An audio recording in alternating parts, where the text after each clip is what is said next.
ആശിക് അല്പസമയം മുമ്പാണ് മുഖ്യമന്ത്രി അനുശോചനം അർപ്പിച്ച് തിരിച്ചുപോയത്. ഇനി ആരെയൊക്കെ അവിടെ പ്രതീക്ഷിക്കുന്നുണ്ട്?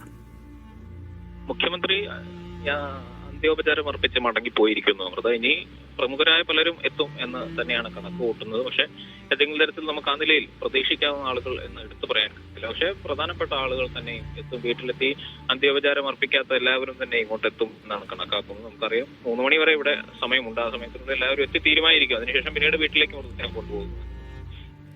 ശ്രീനിവാസന്റെ ഒരു സാംസ്കാരിക പ്രാധാന്യം കേരള സമൂഹത്തെ സംബന്ധിച്ചിടത്തോളം സാംസ്കാരിക പ്രാധാന്യം എന്ന് പറയുമ്പോൾ ഏറ്റവും പ്രധാനമായി എടുത്തു പറയേണ്ട അദ്ദേഹം നമുക്ക് വേണ്ടി ഒരു ലോക സൃഷ്ടി നടത്തി, ഒരു പൊതുബോധത്തെ സൃഷ്ടിച്ചു തരുന്നതിൽ അദ്ദേഹം വലിയ പ്രാധാന്യം അർഹിച്ചിരുന്നു എന്നുള്ളതാണ്. അത് സാധാരണക്കാരുടെ ഭാഷയിൽ സാധാരണക്കാർക്ക് മനസ്സിലാവുന്ന രീതിയിൽ വലിയ രാഷ്ട്രീയ സങ്കീർണ സാഹചര്യങ്ങളെ അദ്ദേഹം വിശദീകരിച്ചു എന്നുള്ളതാണ്. അതിൽ നമ്മൾ എടുത്തു പറഞ്ഞതുപോലെ തന്നെ ഈ സന്ദേശം സിനിമ എത്രത്തോളം രാഷ്ട്രീയമാണ്, പൊളിറ്റിക്കലാണ് എന്നുള്ളതുമായി ബന്ധപ്പെട്ടുള്ള പല ചർച്ചകൾ നിലനിൽക്കെ തന്നെ ഓരോ തെരഞ്ഞെടുപ്പിന്റെ ഘട്ടത്തിലും നമ്മൾ ചർച്ച ചെയ്യുന്ന ഒരു സിനിമയായി വിവിധ രാഷ്ട്രീയ കക്ഷികളെ അവരുടെ കാമ്പുകളിൽ നോക്കി പരിഹസിക്കുന്ന രീതിയിലേക്ക് ആ സിനിമയിലെ ഓരോ ഡയലോഗുകളും മാറി എന്നുള്ളതാണ്. അത് മാത്രമല്ല, മറ്റെല്ലാ സാധാരണക്കാരായ മനുഷ്യരുടെ ജീവിത സാഹചര്യങ്ങളെ, തീക്ഷ്ണമായ മനുഷ്യാവസ്ഥകളെ പ്രതിഫലിക്കുന്ന തരത്തിൽ കഥാസന്ദർഭങ്ങൾ സൃഷ്ടിക്കുകയും ഡയലോഗുകൾ സൃഷ്ടിക്കുകയും അവയെ സിനിമയിൽ ഏറ്റവും നർമ്മത്തിന്റെ മേമ്പടി ചാലിച്ചുകൊണ്ട് അവതരിപ്പിക്കാനും കഴിഞ്ഞു എന്നുള്ളതാണ്. വലിയ ജനപ്രിയമായി അദ്ദേഹത്തിന്റെ സൃഷ്ടികൾ എന്നുള്ളതാണ്. ഏതെങ്കിലും ഒരു ചിത്രം പോലും നമുക്ക് ഓർമ്മിച്ചെടുക്കാനില്ല ശ്രീനിവാസൻ തിരക്കഥ എഴുതി നിർമ്മിച്ചെടുത്തത് എന്നുള്ളതാണ്. അത്തരത്തിൽ അദ്ദേഹത്തിന്റെ തൂലിക എന്നുള്ള നിലയിൽ തന്നെ വലിയ പ്രാധാന്യം അദ്ദേഹത്തിന്റെ രചനയ്ക്ക് നിലനിൽക്കുമ്പോൾ തന്നെ മലയാള സിനിമയുടെ മറ്റിടങ്ങളിൽ അദ്ദേഹം കാഴ്ചവെച്ച വലിയ പ്രകടനങ്ങളും നമ്മൾ ഓർത്തെടുക്കേണ്ടതാണെന്നുള്ളത്. നടൻ എന്ന നിലയിൽ അദ്ദേഹത്തിന്റെ പ്രകടനം അസാമാന്യമായിരുന്നു.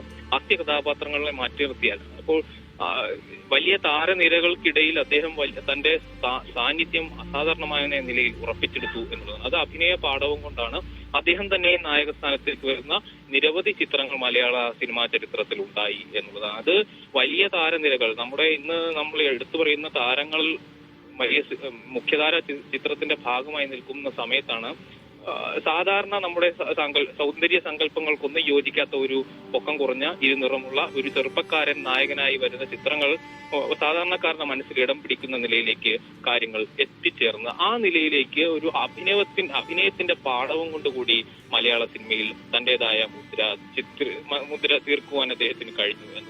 കൂടാതെ അദ്ദേഹം സമൂഹത്തിൽ ഒരു സാമൂഹ്യ പ്രവർത്തനം എന്ന നിലയിൽ ഇടപെട്ടതും വളരെ പ്രധാനപ്പെട്ടതാണ്. പലപ്പോഴും രാഷ്ട്രീയമായ അഭിപ്രായങ്ങൾ തുറന്നു പറയാൻ മടിയില്ലാത്ത ഒരാളായിരുന്നു ശ്രീനിവാസൻ എന്ന് നമുക്കറിയാം. പലപ്പോഴും രാഷ്ട്രീയ നേതാക്കളുമായൊക്കെ പരിഹാസത്തിന്റെ രൂപേണ ഇടപെടുന്ന നിലയിലേക്ക് കാര്യങ്ങൾ പോകുന്ന ഇതൊക്കെയും നമ്മൾ കണ്ടതാണ്. കൂടാതെ കൃഷിയുമായി ബന്ധപ്പെട്ട അദ്ദേഹത്തിന്റെ കാഴ്ചപ്പാട്, വിദ്യാഭ്യാസവുമായി ബന്ധപ്പെട്ട അദ്ദേഹത്തിന്റെ കാഴ്ചപ്പാട്, ഇതെല്ലാം പൊതുസമൂഹത്തിന് മുൻപിൽ ചർച്ചയ്ക്ക് വെക്കുവാനും അതുമായി ബന്ധപ്പെട്ട അഭിപ്രായ രൂപീകരണം നടത്തുവാനും ഒക്കെ അദ്ദേഹം വലിയ താല്പര്യം കാണിച്ചു എന്നുള്ളതാണ് ശ്രീനിവാസനെ ശ്രദ്ധേയമാക്കുന്നത് എന്ന് നമുക്ക് എടുത്തു പറയേണ്ടി വരും. കൂടാതെ അദ്ദേഹത്തിന്റെ കൂടെ പങ്കാളിത്തത്തിൽ സൃഷ്ടിക്കപ്പെട്ട മലയാള സിനിമയിലെ പലതരം മോശം പ്രവണതകളെ ചൂണ്ടിക്കാണിച്ചുകൊണ്ടും പരിഹസിച്ചുകൊണ്ടുമുള്ള ചിത്രങ്ങളും ഉണ്ടായി എന്നുള്ളതാണ്. അങ്ങനെ താൻ നിലനിൽക്കുന്ന മേഖലയിൽ ഇടപെടലുകൾ നടത്താനും വിമർശനങ്ങൾ ഉന്നയിക്കാനും തിരുത്തൽ നടത്താനും ശ്രമിച്ച ഒരു വിപ്ലവകാരി കൂടിയാണ് ഈ ഘട്ടത്തിൽ മലയാള സിനിമയിൽ നിന്ന് ഇടവാങ്ങുന്നത് എന്ന് നമുക്ക് പറയാൻ കഴിയും. ആ നിലയിൽ കലാപത്തിന്റെ സ്വരമുയർത്തി മലയാള സിനിമയിൽ സജീവമായി നിന്നിരുന്ന ആൾ വിടവാങ്ങുന്നു എന്ന് നമ്മൾ ഓർമ്മിച്ചെടുക്കേണ്ടി വരും ഈ ഘട്ടത്തിൽ